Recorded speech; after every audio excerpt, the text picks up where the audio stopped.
Le 6 mai prochain, la Grande-Bretagne célébrera le couronnement de Charles III. Si ce dernier est désormais roi, son fils aîné, le prince William a obtenu le titre de prince de Galles, après le décès de sa grand-mère. En tant qu'héritier, William,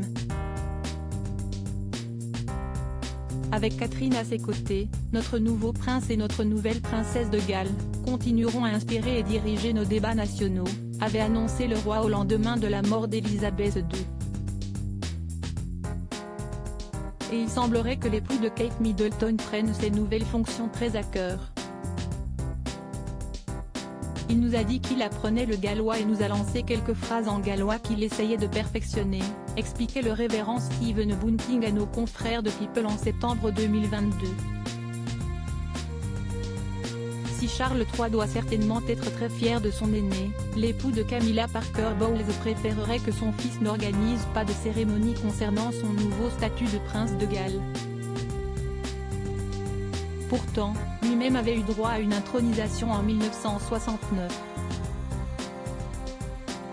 Devant des milliers d'invités, il avait alors prêté allégeance à Élisabeth II.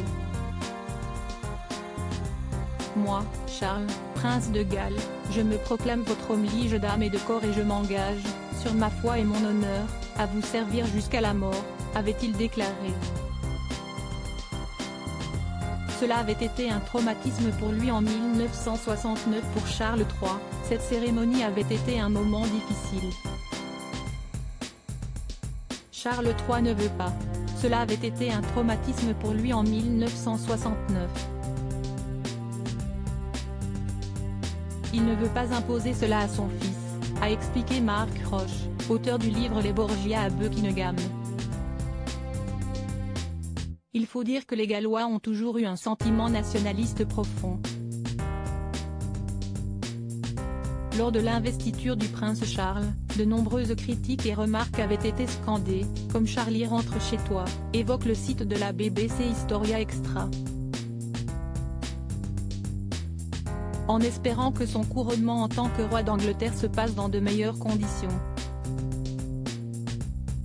Ce sera une journée particulière pour toute la famille royale britannique qui va honorer le début du règne de son roi. Du côté des festivités, le couronnement du monarque à l'abbaye de Westminster devrait être considérablement allégé, comparé à celui de la reine Élisabeth II, sa mère. Le palais de Buckingham a en effet déclaré que l'événement serait ancré dans des traditions et un apparat de longue date, mais qu'il reflètera également le rôle du monarque aujourd'hui et sera tourné vers l'avenir.